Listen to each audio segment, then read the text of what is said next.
अस्सलाम वालेकुम। आज का जो हमारा टॉपिक है वो सेकंड ईयर केमिस्ट्री का organic portion chapter number 7 organic chemistry को डिस्कस करने लगे हैं।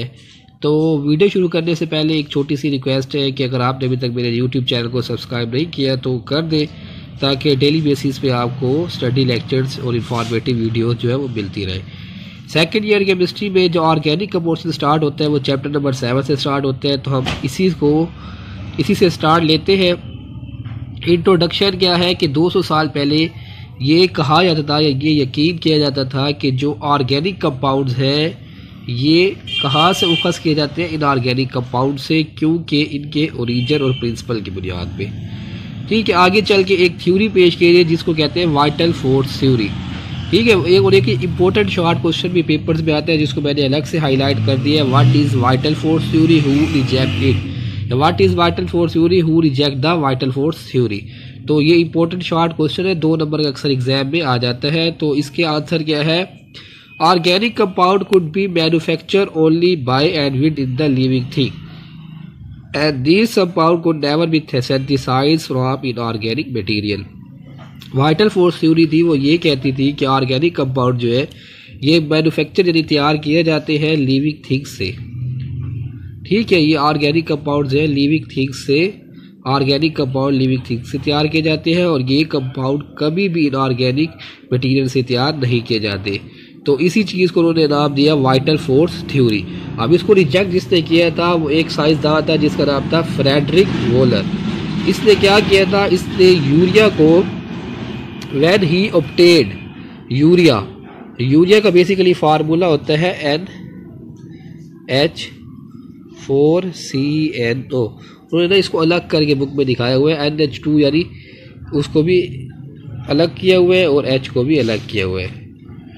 ठीक है, तो when he obtained urea in the urine of mammal from ammonium cyanate, जब इसने क्या किया कि इसने यूरिया को बनाया किसमें, यूराइन ऑफ मैमल। जब इसने ऑब्टेन हासिल किया एक ऑर्गेनिक कंपाउंड जो कि यूरिया है, ठीक है, इसने वो कहाँ से निकाला, यूराइन ऑफ मैमल्स के, जिसको आप अमोनियम साइनेट। तो इसकी इक्वेशन दिखाई, जब इसने अमोनियम साइनेट को हीट किया काफ़ी ज़्यादा चीज़ों के बाद तो वो चेंज हो गया फाइनली अमोनिया में।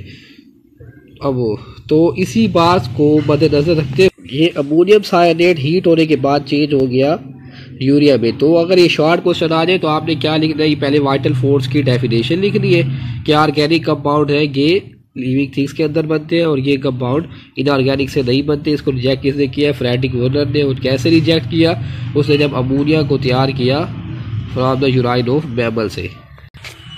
जी, वो कहते हैं after the synthesis of urea की तैयारी के बाद बहुत सारे ऑर्गेनिक कंपाउंड हैं वो तैयार होने लगे। और जितने भी ऑर्गेनिक कंपाउंड हैं उसमें कार्बन जो है वो इसेंशियल एलिमेंट्स होते हैं। तो ऑर्गेनिक कंपाउंड की डेफिनेशन को इस तरह आप कर सकते हैं, या इसको आप कहते हैं modern definition of organic chemistry, branch of chemistry which deals with the study of compound. ठीक है, वो ब्रांच केमिस्ट्री की वो ब्रांच जिसमें हम मुताला करते हैं ऐसे कंपाउंड जो कार्बन एंड हाइड्रोजन यानी हाइड्रोकार्बन और इनके डेरिवेटिव्स से उखस, यानी डेरिवेटिव्स कहते हैं कि उसी चीज़ के उखस करना। तो जनरल फीचर क्या है इसके ऑर्गेनिक कंपाउंड्स के, सबसे पहले पिक्टोरियल बिहेवियर या pictorial nature of carbon. Carbon की पिक्टोरियल नेचर क्या है, unique property to link with other carbon atom to form a long chain और रिंग। ठीक है, ये लॉन्ग क्वेश्चन में आ जाते होते हैं, what are the salient feature of organic compounds. तो सबसे पहले आपने लिखना है पिक्टोरियल नेचर। पिक्टोरियल ये है कि कार्बन जो है ना अपने साथ बहुत सारे कंपाउंड्स को ऐड करके एक लॉन्ग चेन या रिंग बनाता है और इस प्रॉपर्टी को आप नाम देते हैं वो कैटिनेशन का देते हैं। इंपॉर्टेंट शॉर्ट क्वेश्चन है, व्हाट इज कैटिनेशन। तो कैटिनेशन क्या प्रोसेस क्या है कि कार्बन का अपने साथ कंपाउंड्स को मिला के एक लंबी चेन या रिंग बना लेना, इस प्रोसेस को हम कहते हैं कैटिनेशन। जैसे मिसाल के तौर पर ये कार्बन है, इस तरह ये मिलते जाए, ठीक है, ये एक चेन बन रही है। अगर फार इसकी ऐसे आ जाए तो इसको अगर हम क्लोज कर दें इस तरह से आ सकते हैं, तो ये बेंजीन रिंग, 6 कार्बन अगर मिल जाए तो बेंजीन रिंग, ठीक है, 5 मिल जाए तो और कंपाउंड जो आगे क्लासिफिकेशन हम करेंगे। तो मैंने ये लेक्चर ना पहले नोट इसलिए कर लिया था ताकि हमारा जो दुरानिया है वीडियो का वो कम से कम हो और कम वक्त में आपको ज़्यादा चीज़ें जो है वो समझ आ जाए। कोशिश करूंगा कि मैं 3-4 महीने में, क्योंकि आजकल आपकी क्लासेस भी चल रही है गवर्नमेंट कॉलेज में, कुछ बच्चे तो जाते बिल्कुल नहीं है और कुछ गवर्नमेंट कॉलेज ऐसे हैं जहाँ बिल्कुल पढ़ाया नहीं जाता, तो ऐसे बच्चों के लिए मैंने ये केमिस्ट्री की स्टार्ट की है और उम्मीद करूँगा कि इतने आसान अल्फाज में करवा दूँ और कम वक्त में ज़्यादा तैयारी हो कि कंप्लीट कोर्स 4-5 बार में रिवाइज़ करवा के, ताकि वो बच्चे जो किसी एकेडमी की फीस वगैरह अफोर्ड नहीं कर सकते वो ये लेक्चर्स ईजिली देख के अपने मार्क्स जो है वो गेन कर सके। सेकेंड ईयर केमिस्ट्री में 85 में से 85 नंबर इजीली आ जाते हैं, क्योंकि अगर इसमें ना ऑर्गेनिक जो है ना वो इस तरह जैसे हमारे जिस्म में रीढ़ की हड्डी का किरदार होता है, इसका केमिस्ट्री में ऑर्गेनिक कभी रीढ़ की हड्डी की तरह किरदार है। तो इसका सेकंड पोर्शन है नॉन इन आयोनिक कैरेक्टर। क्या है इसका? Generally organic compound are covalent in nature, जितने भी ऑर्गेनिक कंपाउंड्स होते हैं ये कोवलेंट होते हैं, ठीक है। तो ये नॉन आयोनिक कैरेक्टर शो करते हैं, सिंपल। उसके बाद इसका तीसरा जो है वो कैरेक्टर सिमिलैरिटी इन बिहेवियर, ठीक है। वो कहते हैं there is a close relationship between organic compound, किस तरह की मेक अ होमोलोगस सीरीज, ठीक है ना। इसके जरिए हम एक होमोलोगस सीरीज बना लेते हैं, जैसे फंक्शनल ग्रुप बना लिए जाते हैं कि ये जो ग्रुप है ये इस कार्बन को शो करते हैं। इससे क्या होता है कि मिलियन ऑफ ऑर्गेनिक कंपाउंड्स को हम वेरी इजीली स्टडी कर लेते हैं इस सीरीज की बुनियाद पे। आगे है complexity of organic compounds. Organic compounds are mostly large and more complex.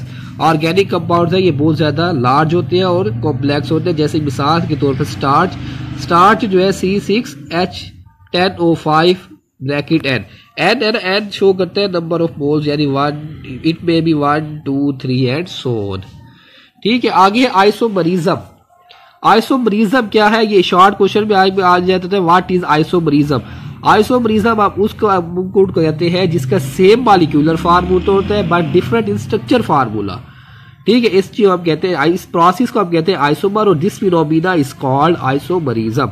Same molecular formula but different in their structure formula.